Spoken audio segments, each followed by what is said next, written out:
Ashes academy online coaching, integumentary disorders. ഇതിനകത്ത് നമുക്ക് ആദ്യം നോക്കാം കാൻഡിഡ ആൽബിക്കൻസ് എന്ന്. കാൻഡിഡ ആൽബിക്കൻസ് എന്ന് പറഞ്ഞു കഴിഞ്ഞാൽ സ്കിന്നയിലും മ്യൂക്കസ് മെംബ്രെയിനിലും ഉണ്ടാകുന്ന ഒരു ഫംഗലായിട്ടുള്ള ഇൻഫെക്ഷനാണ്. ആ ഡിസോർഡറിൻ്റെ പേര് തന്നെയാണ് ആ ഓർഗാനിസത്തിൻ്റെ പേര്. ദാറ്റ് ഈസ് കാൻഡിഡ ആൽബിക്കൻസ് എന്ന് പറയുന്ന ഒരു ഫംഗൈ ആണ് ഇത് ഉണ്ടാക്കുന്നത്. അപ്പോൾ ഇത് മെയിൻലി റിസ്ക് ആയിട്ടുള്ള ആൾക്കാർ ആരൊക്കെയാണെന്ന് വെച്ചാൽ ഇമ്മ്യൂണോ സപ്രസ്ഡ് ആയിട്ടുള്ള ആൾക്കാർ. ഇമ്മ്യൂണോ സപ്രസ്ഡ് എന്ന് പറഞ്ഞാൽ HIV പോസിറ്റീവ് ആൾക്കാർക്ക് വരാം. അതുപോലെ തന്നെ ഓർഗൻ ട്രാൻസ്പ്ലാന്റ് ഒക്കെ കഴിഞ്ഞ പേഷ്യൻ്റ്, ലോങ് ടേം ആയിട്ട് ഇമ്മ്യൂണോ സപ്രസീവ് തെറാപ്പി എടുക്കുന്നവർക്ക് വരാം. അതുപോലെ തന്നെ long term antibiotic therapy, long term chemotherapy clients. അപ്പോൾ ഇങ്ങനെയുള്ള ക്ലയൻസിനെല്ലാം വരാവുന്ന ഒരു ഫംഗൽ ഇൻഫെക്ഷനാണ് കാൻഡിഡ ആൽബിക്കൻസ്. ഇത് കോമൺലി ഏത് സൈറ്റിലൊക്കെയാണ് വരുന്നതെന്ന് വെച്ചാൽ ഒന്ന് മ്യൂക്കസ് മെംബ്രെയിൻ ഓഫ് പെരിനിയം വരാം, വജൈന വരാം, അതുപോലെ തന്നെ സ്കിന്നയിൽ വരാം, ബ്രസ്റ്റ് ടിഷ്യൂവിൻ്റെ ഫോൾഡിൽ വരാം, അണ്ടർ ഫോൾഡ്സിൽ വരാം. അപ്പോൾ ഇവിടെയൊക്കെ വരാൻ ചാൻസ് ഉള്ളതാണ് ഈ കാൻഡിഡ ആൽബിക്കൻസ്. അപ്പോൾ ഇതിനകത്ത് വരുമ്പോഴത്തേക്കുള്ള സിംറ്റംസ് എന്താണെന്ന് വെച്ചാൽ സ്കിന്നയിലൊക്കെ ആണെങ്കിൽ റെഡ് കളേർഡ് ആയിട്ടുള്ള പാച്ചസ് വിച്ച് ഇച്ചി ആയിട്ടുള്ളത് വരും. മ്യൂക്കസ് മെംബ്രെയിൻ ആണെങ്കിൽ റെഡ് വൈറ്റ് പാച്ച് ഒക്കെ വരാം. അപ്പോൾ ഇത് നമ്മൾ എന്താണ് ഈ കാൻഡിഡ ആൽബിക്കൻസിന് ചെയ്യുന്നതെന്ന് വെച്ചാൽ ഒന്ന് ഈ പേഷ്യൻറ്റിനെ പറഞ്ഞു കൊടുക്കുക. അതായത് they have to inspect the skin and they have to keep the skin clean and dry ആയിട്ട് വെക്കും. അതുപോലെ തന്നെ നമുക്ക് ഈ ഹോസ്പിറ്റലൈസ്ഡ് ക്ലയൻസ് ആണെങ്കിൽ നഴ്സസിൻ്റെ ഒരു റെസ്പോൺസിബിലിറ്റിയാണ്. You have to assess the skin, then you have to keep the skin clean and dry. അതുപോലെ തന്നെ പേഷ്യൻ്റെ ബെഡ്ഷീറ്റ്സും ബെഡ് ലിനൻസും എല്ലാം ഡ്രൈ ആക്കി വെക്കുക. അതുപോലെ പേഷ്യൻറ്റിന് ഓറൽ ക്യാവിറ്റിയിൽ ഹൈജീനൊക്കെ മെയിൻറ്റെയിൻ ചെയ്യുക. അതുപോലെ നമുക്ക് പേഷ്യൻറ്റിന് ആൻറ്റി ഫംഗൽ ആയിട്ടുള്ള മെഡിക്കേഷൻസ് ഉപയോഗിക്കാം. ആൻറ്റി ഫംഗൽ ആയിട്ടുള്ള മെഡിക്കേഷൻസ് നമ്മൾ കോമൺലി ഉപയോഗിക്കുന്ന ഏതാണെന്ന് വെച്ചാൽ ഫ്ലൂക്കോണസോൾ ഉപയോഗിക്കാം. അതുപോലെ തന്നെ കിറ്റോകോണസോൾ, ക്ലോട്രിമസോൾ, അങ്ങനെ പല ആൻറ്റി ഫംഗൽ ഏതെങ്കിലും ഡോക്ടേഴ്സ് പ്രിസ്ക്രൈബ് ചെയ്യുന്നത് വെച്ചിട്ട് പേഷ്യൻറ്റിന് കൊടുക്കാം എന്നുള്ളതാണ്. ഇനി അടുത്ത് നമുക്ക് ഇതിനകത്ത് വരുന്ന ഒരു ടോപ്പിക്കാണ് MRSA എന്ന് പറയും. വളരെ കോമൺ ആയിട്ടുള്ള ഹെൽത്ത് കെയർ അസോസിയേറ്റഡ് ആയിട്ടുള്ള ഒരു ഇൻഫെക്ഷനാണ് MRSA, മെത്തസിലിൻ റെസിസ്റ്റന്റ് സ്റ്റെഫലോകോക്കസ് ഓറിയസ് എന്ന് പറയുന്ന ഒരു ബാക്ടീരിയൽ ഇൻഫെക്ഷനാണ്. അപ്പോൾ ഇത് നമുക്ക് ഇത് വന്നാലുള്ള കാരണം എന്ന് പറഞ്ഞാൽ ഇത് ഈ ബ്ലഡിലൊക്കെ ഇതുവഴി ഇൻഫെക്റ്റഡ് ആയി കഴിഞ്ഞാൽ പല ഓർഗൻസിലും ഈ ബ്ലഡ് അങ്ങോട്ട് നമ്മൾ ഒഴുകുമ്പോഴത്തേക്ക് ആ ഓർഗന് ഡാമേജ് വന്ന് അൾട്ടിമേറ്റ്ലി പേഷ്യൻറ്റിൻ്റെ ഡെത്ത് വരെ വരാൻ പറ്റുന്ന ഒരു പോസിബിലിറ്റി ഉണ്ട് ഈ MRSAയിൽ. അപ്പോൾ MRSA ഉള്ള ഒരു പേഷ്യൻറ്റിന് സ്കിൻ ഇൻഫെക്ഷനും വൂണ്ട് ഇൻഫെക്ഷനും ഒക്കെ ഒത്തിരി ഹീലാവാതെ ഡിലേഡ് ആയിക്കൊണ്ടിരിക്കാം. അപ്പോൾ ഇത് നമ്മൾ കൾച്ചർ ആൻഡ് സെൻസിറ്റിവിറ്റി ഒക്കെ ചെയ്ത് അസസ് ചെയ്യാമെന്നൊക്കെ ഉള്ളതാണ്. അപ്പോൾ ഇതിന് നമ്മൾ ചെയ്യുന്ന ഒരു ഇമ്മീഡിയറ്റ് ആയിട്ടുള്ള മാനേജ്മെൻറ്റ്, അത് ഫസ്റ്റ് പ്രിവെൻഷൻ എന്ന് പറയും. അതായത് ഫെർദർ ആൾക്കാർക്ക് സ്പ്രെഡ് വരാതിരിക്കാൻ you have to maintain standard precaution and contact precaution. MRSA positive ആയിട്ടുള്ള ഒരു പേഷ്യൻറ്റിൻ്റെ റൂമിൻ്റെ ഏറ്റവും ഫ്രണ്ടിൽ തന്നെ കോൺടാക്ട് പ്രിക്കോഷൻ്റെ ലേബിൾ ചെയ്യുക. അതുപോലെ തന്നെ അതിന് വേണ്ട ഇക്വിപ്മെൻറ്റ്സ് അവിടെ സൂക്ഷിക്കുക. അതായത് കോൺടാക്ട് പ്രിക്കോഷന് വേണ്ട സാധനമാണ് ഗ്ലൗ വേണം, ഗൗൺ വേണം, അതുപോലെ തന്നെ ഹാൻഡ് വാഷിംഗ് ഏരിയ അവിടെ കാണണം, ഡസ്റ്റ്ബിൻസ് ഇത് ഡിസ്പോസ് ചെയ്യാൻ ഇറങ്ങി വരുമ്പോഴത്തേക്ക് ഡിസ്പോസ് ചെയ്യാനായിട്ടുള്ളതും കാണണം. അപ്പോൾ ഇത് കോൺടാക്ട് പ്രിക്കോഷൻ മെയിൻറ്റെയിൻ ചെയ്യുക. അതുപോലെ തന്നെ പേഷ്യൻറ്റിന് എനി ഫെർദർ ഇൻഫെക്ഷൻ ഉണ്ടോ എന്ന് അതിൻ്റെ സിംറ്റംസ് മോണിറ്റർ ചെയ്തിട്ട് നോട്ടിഫൈ ചെയ്യുക. അതുപോലെ തന്നെ പേഷ്യൻറ്റിന് ആൻറ്റിബയോട്ടിക്സ് കൊടുക്കുക. സാധാരണ ആൻറ്റിബയോട്ടിക് കൊടുത്താൽ MRSAയിൽ നമുക്ക് ഏക്കത്തില്ല. അപ്പോൾ അതിനുവേണ്ടി നമ്മൾ എന്താ ചെയ്യുന്നതെന്ന് വെച്ചാൽ വളരെ സ്ട്രോങ് ആയിട്ടുള്ള വാൻകോമൈസിനൊക്കെ കൊടുക്കുക. അപ്പോൾ അതൊരു ഡ്രഗ് ഓഫ് ചോയ്സ് ആണ്. അപ്പോൾ ഈ വാൻകോമൈസിൻ കിട്ടുന്ന പേഷ്യൻറ്റിൽ നഴ്സസിൻ്റെ ഒരു റെസ്പോൺസിബിലിറ്റി എന്ന് പറഞ്ഞാൽ അത് സ്ലോ ആയിട്ടുള്ള ഇൻഫ്യൂഷനാണ്. ബിക്കോസ് റാപ്പിഡായിട്ട് നമ്മൾ കൊടുത്തു കഴിയുമ്പോഴത്തേക്ക് പേഷ്യൻറ്റിന് റെഡ്മാൻ സിൻഡ്രം എന്നൊക്കെ പറഞ്ഞുകൊണ്ട് വരും. അപ്പോൾ അത് അവോയ്ഡ് ചെയ്യാൻ വളരെ സ്ലോ ആയിരിക്കണം. അതുപോലെ തന്നെ ഇത് ഹൈലി നെഫ്രോടോക്സിക് ആയിട്ടുള്ള ഡ്രഗാണ്. അതുകൊണ്ട് വാൻകോ ഒക്കെ കിട്ടുമ്പോഴത്തേക്ക് നമ്മൾ RFT ഒക്കെ ചെക്ക് ചെയ്യാം, ഔട്ട്പുട്ടൊക്കെ ചെക്ക് ചെയ്യാം. അതുപോലെ വളരെ ബ്ലഡിൽ കോമൺ ആയിട്ട് നോക്കുന്ന ഒരു കാര്യമാണ് വാൻകോമൈസിൻ്റെ ട്രഫ് ലെവൽ എന്ന് പറയും. അപ്പോൾ അത് അസസ് ചെയ്ത് നോക്കുക എത്രയാണ്. അപ്പോൾ അതിൻ്റെ ഡോസ് കൂടുതലാണെന്നുണ്ടെങ്കിൽ നോട്ടിഫൈ ചെയ്യുക. അതനുസരിച്ചിട്ട് നമുക്ക് ഡോക്ടേഴ്സ് ഡോസ് റെഗുലേറ്റ് ചെയ്യേണ്ടി വരും. ഇനി അടുത്ത് നമുക്ക് ഇതിനകത്ത് വരുന്ന ഒരു കണ്ടീഷനാണ് സെല്ലുലൈറ്റിസ് എന്ന് പറയും. സെല്ലുലൈറ്റിസ് എന്ന് പറഞ്ഞു കഴിഞ്ഞാൽ നമ്മുടെ ഡെർമിസിൻ്റെയും ഹൈപ്പോഡെർമിസിൻ്റെയും ആയിട്ടുള്ള ഒരു ഇൻഫെക്ഷനെയാണ് സെല്ലുലൈറ്റിസ് എന്ന് പറയുന്നത്. ഇതിൻ്റെ മെയിൻ ആയിട്ടുള്ള ഒരു കോസറ്റീവ് ഏജൻറ്റ് എന്ന് പറഞ്ഞു കഴിഞ്ഞാൽ സ്റ്റെഫൈലോകോക്കസ് ഓറിയസ് ആവാം, സ്ട്രെപ്റ്റോകോക്കസും ആകാം.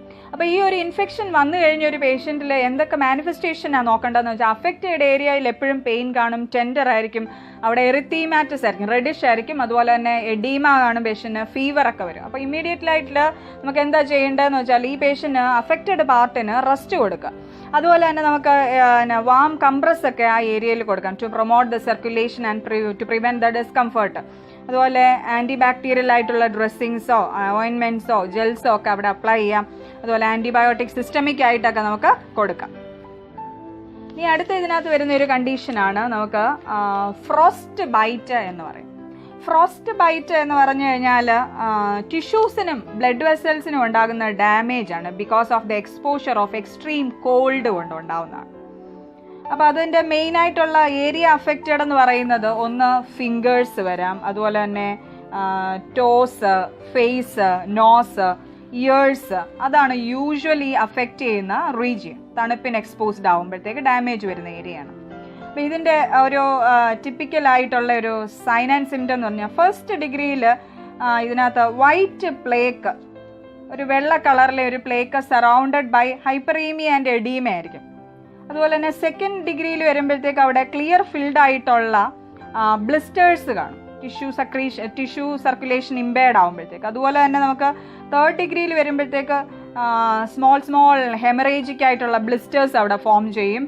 അതുപോലെ തന്നെ അത് പൊട്ടിയിട്ട് അവിടെ എഷ്കാർ എന്ന് പറയും. അത് ടിഷ്യൂ ഡെത്ത് ആകുമ്പോഴത്തേക്ക് വരുന്നതാണ്. ബേൺസിലും ഒക്കെ കാണാം നമുക്ക്. ടിഷ്യൂ ഡെത്ത് ആകുമ്പോൾ വരുന്നതാണ് എഷ്കാർ, അതവിടെ വരും. അത് നമ്മൾ ഡിബ്രൈഡ് ചെയ്യേണ്ട ആവശ്യമുണ്ട്, എന്നാലേ നോർമലായിട്ടുള്ള ഗ്രാനുലേഷൻ ഡെവലപ്പ് ചെയ്യത്തുള്ളൂ. ഇപ്പോൾ ഫോർത്ത് ഡിഗ്രിയിൽ എന്ന് പറഞ്ഞാൽ ഫുൾ തിക്നെസ് ആയിട്ട് ആ ടിഷ്യൂ നെക്രോസ്ഡ് ആയിപ്പോയി, സർക്കുലേഷൻ ഇല്ലാത്ത കാരണം. അപ്പോൾ നമ്മൾ എന്താ ചെയ്യേണ്ടതെന്ന് വെച്ചാൽ ഫ്രോസ്റ്റ് ബൈറ്റ് എക്സ്ട്രീം എക്സ്പോസ്ഡ് ആയിട്ടുള്ള ഒരു അഫക്റ്റഡ് പാർട്ടിനെ റീവാം ചെയ്യുക എന്ന് പറയും. അപ്പോൾ റീവാം ചെയ്യുന്നത് ഒന്നിൽ കണ്ടിന്യൂസ് ആയിട്ടുള്ള വാം വാട്ടർ ബാത്തോ അല്ലെങ്കിൽ ടവല് അത് നമുക്ക് ആ ഫ്രോസൺ പാർട്ടിലോട്ട് നമുക്ക് വെച്ചു കൊടുക്കാം, അല്ലെങ്കിൽ അത് ഇമേഴ്സ് ചെയ്യുകയൊക്കെ ചെയ്യാം. അതുപോലെ തന്നെ അഫക്റ്റഡ് ഏരിയ നമ്മൾ വളരെ ജെന്റിലായിട്ട് ഹാൻഡിൽ ചെയ്യാവൂ. അതുപോലെ തന്നെ അത് ഡ്രൈ ഹീറ്റോ അല്ലെങ്കിൽ never rub or massage the area, because അത് ടിഷ്യൂ പാർട്ടിൻ്റെ ഡാമേജിന് പിന്നെയും ഫെസിലിറ്റേറ്റ് ചെയ്യുന്ന ഒരു കാര്യമാണ്. അതുപോലെ തന്നെ നമ്മൾ ചെയ്യേണ്ടത് റീവാമിങ് പ്രോസസ്സ് എന്ന് പറഞ്ഞാൽ ഹൈലി പെയിൻഫുൾ ആണ്. അപ്പോൾ അത് വേണമെങ്കിൽ നമുക്ക് അനാൾജസിക്സ് അതിന് മുമ്പേ വേണമെങ്കിൽ കൊടുക്കാം. അതുപോലെ തന്നെ ഈ compression of the injured tissue നമ്മൾ അവോയ്ഡ് ചെയ്യണം. അതുപോലെ തന്നെ ലൂസ് ആയിട്ടുള്ള നോൺ അഡ്ഹറൻ്റ് ആയിട്ടുള്ള സ്റ്റെറൈൽ ഡ്രസ്സിങ്സ് വേണം ആ ഏരിയയിൽ വെക്കാനായിട്ട്. And you have to monitor for compartment syndrome എന്ന് പറയും. അതായത് ഒരു ടിഷ്യൂവിനകത്ത് പ്രഷറൊക്കെ കൂടി കഴിയുമ്പോഴത്തേക്ക് അതിൻ്റെ ഡിസ്റ്റൽ പാർട്ടിലോട്ടുള്ള സപ്ലൈ കംപ്ലീറ്റ് ആയിട്ട് ഒബ്സ്ട്രക്റ്റഡ് ആകുമ്പോഴത്തേക്ക് ഉണ്ടാകുന്ന ഒരു കോംപ്ലിക്കേഷനെയാണ് നമ്മൾ കമ്പാർട്ട്മെൻറ്റ് സിൻഡ്രോം എന്ന് പറയുന്നത്. അത് എസ്പെഷ്യലി ഫ്രാക്ചേഴ്സിലും ഒക്കെ വരാൻ പറ്റുന്ന ഒരു പോസിബിലിറ്റി ആയിട്ടുള്ള ഒരു കോംപ്ലിക്കേഷനാണ്. അപ്പോൾ അതുപോലെ തന്നെ നമുക്കിവിടെ ഫ്രോസ്റ്റ് ബൈറ്റ് ഉള്ള ഒരാൾക്ക് TTയുടെ പ്രൊഫൈലാക്സിസ് ഒക്കെ കൊടുക്കാം. അതുപോലെ നമുക്ക് ഈ ഡിബ്രൈഡ്മെൻറ്റ് ഓഫ് ദ നെക്രോട്ടിക് ടിഷ്യൂ. ഇപ്പോൾ വളരെ ഗാംഗ്രീനസ് ഒക്കെ ആയി പോയിട്ടുണ്ടെന്നുണ്ടെങ്കിൽ നമ്മൾ ചെയ്യുന്നതാണ് ആംബ്യൂട്ടേഷൻ ചെയ്യുകയാണ്. ഇനി അടുത്ത നമുക്ക് ഇതിനകത്ത് വരുന്ന ഒരു ടോപ്പിക്കാണ് സ്കിൻ ക്യാൻസർ എന്ന് പറയും. സ്കിൻ ക്യാൻസർ എന്ന് പറഞ്ഞാൽ malignant lesion of the skin which may or may not be metastasizing ആണ്. അപ്പോൾ ഇതിൻ്റെ മെയിനായിട്ടുള്ള കാരണം എന്ന് പറഞ്ഞാൽ സൺലൈറ്റിൻ്റെ എക്സ്പോഷർ ഒരു മേജറായിട്ടുള്ള ക്യാൻസറിൻ്റെ ഒരു റിസ്ക് ആണ്.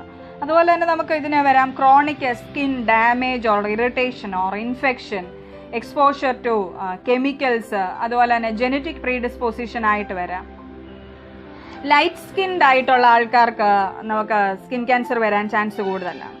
അപ്പോൾ ഈ സ്കിൻ ക്യാൻസർ വരുമ്പോഴത്തേക്കുള്ളൊരു ടിപ്പിക്കൽ സിംറ്റം എന്ന് പറഞ്ഞാൽ ശരീരത്തിൽ എവിടെയെങ്കിലും ഒരു ലീഷൻ ഉണ്ടെങ്കിൽ, അല്ലെങ്കിൽ ഒരു മോള്, മറുകോ, ഒരു വാർട്ട്, അതൊന്നും അരിമ്പാറോ അതുണ്ടെങ്കിൽ അതിന് നമുക്ക് നോട്ടീസബിൾ ആയിട്ടുള്ള ഒരു കളർ ചേഞ്ചോ അതിൻ്റെ സൈസിൻ്റെ ചേഞ്ചോ അതിൻ്റെ ക്യാരക്ടറിസ്റ്റിക് ചേഞ്ച് ചെയ്യും. അതുപോലെ തന്നെ പേഷ്യൻറ്റിന് പ്രൂറൈറ്റിസ് ഒക്കെ വരാം. അതുപോലെ ലോക്കലായിട്ടുള്ള സോർനെസ് ഒക്കെ വരാം. അപ്പോൾ അത് നോട്ടിഫൈ ചെയ്യുക എന്നുള്ളതാണ്. ഇതാണ് ഇതിൻ്റെ ടിപ്പിക്കൽ ആയിട്ടുള്ള ഒരു സിംറ്റം എന്ന്. അപ്പോൾ ഈ പേഷ്യൻറ്റിനോട് നമ്മൾ സ്കിൻ ക്യാൻസർ ഉള്ളവരോട് എന്താണ് പറയേണ്ടത്, അത് വരാതിരിക്കാൻ എന്താണ് ചെയ്യേണ്ടത്? ഒന്ന്, instruct the client to perform സെൽഫായിട്ടുള്ള സ്കിൻ അസസ്മെൻറ്റ് മന്ത്ലി ചെയ്യണം. അതുപോലെ തന്നെ എന്തെങ്കിലും ഒരു സ്കിന്നിൽ ലീഷനോ അല്ലെങ്കിൽ ഒരു വാർട്ടോ ഒക്കെ അതിനകത്തൊരു ചേഞ്ച് വരുന്നുണ്ടെങ്കിൽ അത് നേരത്തെ തന്നെ ഡോക്ടറെ കാണിച്ചിട്ട് ദേ വിൽ റിമൂവ് ഇറ്റ്. അപ്പോൾ അതിനു വേണ്ടി ഉള്ള ഒരു ഫെസിലിറ്റി നമ്മൾ ഉണ്ടാക്കുക. അതിനപ്പുറം പേഷ്യൻറ്റിനോട് പറയേണ്ടത് ഇവർ നല്ല ലോങ് സ്ലീവ്ഡ് ആയിട്ടുള്ള ക്ലോത്തിങ് ഒക്കെ ഉപയോഗിക്കുക. അതുപോലെ തന്നെ സൺലൈറ്റിൻ്റെ എക്സ്പോഷറിന് പോകുന്നതിന് മുമ്പേ സൺസ്ക്രീൻ ലോഷൻ തേക്കുക. സൺസ്ക്രീൻ എന്ന് പറയുമ്പോൾ SPF ലോഷൻ എന്നാണ് പറഞ്ഞത്. സൺ പ്രൊട്ടക്റ്റിംഗ് ഫാക്ടർ അറ്റ്ലീസ്റ്റ് 15 എങ്കിലും തുടങ്ങുന്ന SPF ഉള്ളത് വേണം നമ്മൾ തേക്കാനായിട്ട്. ഇനി ഇതിൻ്റെ ബെസ്റ്റ് ഇഫക്റ്റ് കിട്ടണമെന്നുണ്ടെന്നുണ്ടെങ്കിൽ you have to apply 30 minutes prior to the exposure ആണ്. അപ്പം അത് തേക്കുക.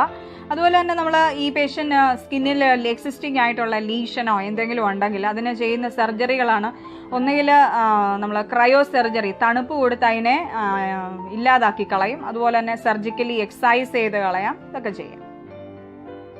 ഇനി അടുത്ത ഒരു ടോപ്പിക്ക് നമുക്ക് ഇതിനകത്ത് വരുന്നത് സോറിയാസിസ് എന്ന് പറയും. സോറിയാസിസ് അതായത് നമുക്ക് സ്കിന്നിൽ ഉണ്ടാവുന്ന ഒരു ക്രോണിക് ആയിട്ടുള്ള നോൺ ഇൻഫെക്ഷ്യസ് ആയിട്ടുള്ള ഇൻഫ്ലമേഷനാണ്. അപ്പോൾ ഇതിനകത്ത് ബേസിക്കലി ഇതിൻ്റെ ഒരു കോസ് എന്ന് പറഞ്ഞു കഴിഞ്ഞാൽ സ്ട്രെസ് ഉള്ളവർക്ക് ഈ സ്കെയിലിനെസ് പോലെ പാച്ച്, സോറിയാറ്റിക് പാച്ച് വരാം. അതുപോലെ തന്നെ എന്തെങ്കിലും ഹോർമോണൽ ചേഞ്ചസ്, ഒബേസിറ്റി ഉള്ള ആൾക്കാർക്ക്, അതുപോലെ തന്നെ ക്ലൈമാറ്റിക് ചേഞ്ചസ് കൊണ്ടുവരാം. അതുപോലെ തന്നെ ജനറ്റിക് പ്രീഡിസ്പോസിഷൻ ആയിട്ട് നമുക്ക് സോറിയാസിസ് വരാം. ഈ സോറിയാസിസ് വന്നു കഴിഞ്ഞാൽ അതിൻ്റെ ഒരു ടിപ്പിക്കൽ ആയിട്ടുള്ള മാനിഫെസ്റ്റേഷൻ എന്താണെന്ന് വെച്ചാൽ, ഒന്ന് ഭയങ്കര പ്രൂറൈറ്റിസ് ആയിരിക്കും പേഷ്യൻറ്റ്, ഭയങ്കര ചൊറിച്ചിൽ. അതുപോലെ തന്നെ പേഷ്യൻറ്റിന് സിൽവറി ആയിട്ടുള്ള ഒരു വൈറ്റ് സ്കെയിൽസ് ഉണ്ടായിരിക്കും. അതാണ് അതിൻ്റെ ഒരു ഇമ്പോർട്ടൻറ്റ് ഫീച്ചർ ഓഫ് സോറിയാസിസ് എന്ന് പറഞ്ഞാൽ. സിൽവർ കളേർഡ് ആയിട്ടുള്ള നമ്മുടെ വൈറ്റ് കളേർഡും കൂടെ മിക്സ് ആയിട്ടുള്ള സ്കെയിൽ, ചെതുമ്പൽ പോലെ സ്കിന്നിലെല്ലാം കാണും. അപ്പോൾ ഇത് യൂഷ്വലി ഈ സ്കെയിൽ കാണുന്ന ഏതൊക്കെ റീജിയൻ ആണെന്ന് വെച്ചാൽ, ഒന്ന് സ്കാൽപ്പയിൽ വരാം, അതുപോലെ തന്നെ നീ, എൽബോ, പിന്നെ കയ്യുടെയും കാലിൻ്റെയും എക്സ്റ്റെൻസാർ സർഫസിലൊക്കെ നമുക്ക് ഈ പാച്ച് വരാം. പിന്നെ അതുപോലെ തന്നെ നമ്മുടെ നഖത്തിനൊക്കെ യെല്ലോ ഡിസ്കളറേഷൻ വരാം. അതുപോലെ തന്നെ ഈ സോറിയാസിസ് ജോയിൻറ്റിനെയൊക്കെ ബാധിച്ചു കഴിഞ്ഞാൽ സോറിയാറ്റിക് ആർത്രൈറ്റിസ് എന്ന് പറയും, അതും വരാം. അപ്പോൾ ഇതിനകത്ത് നമ്മൾ ചെയ്യുന്ന മാനേജ്മെൻറ്റ് എന്താണെന്ന് വെച്ചാൽ, സോറിയാസിസ് ഉള്ള ഒരാൾക്ക് സ്ട്രെസ്സ് കുറയ്ക്കാൻ പറയുക. അതുപോലെ തന്നെ നമ്മൾ ഇമോഷണൽ സപ്പോർട്ട് കൊടുക്കുക പേഷ്യൻറ്റിന്. അതുപോലെ പേഷ്യൻറ്റിൻ്റെ ആ അഫക്റ്റഡ് ഏരിയ ഒന്നും ചൊറിയാൻ പാടില്ലെന്ന് പറയും, കാരണം സ്കിന്നൊക്കെ വളരെയായിട്ട് ഇളകിപ്പോകും. അപ്പോൾ കീപ് ദ സ്കിൻ ലൂബ്രിക്കേറ്റഡ്, എന്തെങ്കിലും ലൂബ്രിക്കൻ്റ് അപ്ലൈ ചെയ്യുക. അതുപോലെ തന്നെ signs and symptoms of secondary skin problem എന്തെങ്കിലും ഉണ്ടെങ്കിൽ അത് കണ്ടുപിടിച്ചിട്ട് അത് നേരത്തെ തന്നെ നമ്മൾ ഇൻഫോം ചെയ്യുക എന്നൊക്കെയുള്ളതാണ്. പിന്നെ അതുപോലെ തന്നെ നമുക്ക് ലൈറ്റ് ആയിട്ടുള്ള കോട്ടൺ ക്ലോത്തിങ് ഒക്കെ ഉപയോഗിക്കാം. അതുപോലെ നമുക്ക് കോൾട്ടാർ പ്രിപ്പറേഷൻസ് ഒക്കെ സ്കിന്നിൻ്റെ മുകളിൽ തേച്ച് കൊടുക്കാം. അതുപോലെ തന്നെ ആൻറ്റി മെറ്റബോളൈറ്റ്സ് ആയിട്ടുള്ള മെത്തോട്രിക്സേറ്റ് എന്നൊക്കെ പറയുന്ന മെഡിക്കേഷൻ പേഷ്യൻറ്റിന് അപ്ലൈ ചെയ്യാം, so that it reduces the turn over of skin falling. അപ്പോൾ ഇതൊക്കെയാണ് നമ്മൾ സോറിയാസിസിന് ചെയ്യുന്ന ട്രീറ്റ്മെൻറ്റുകൾ.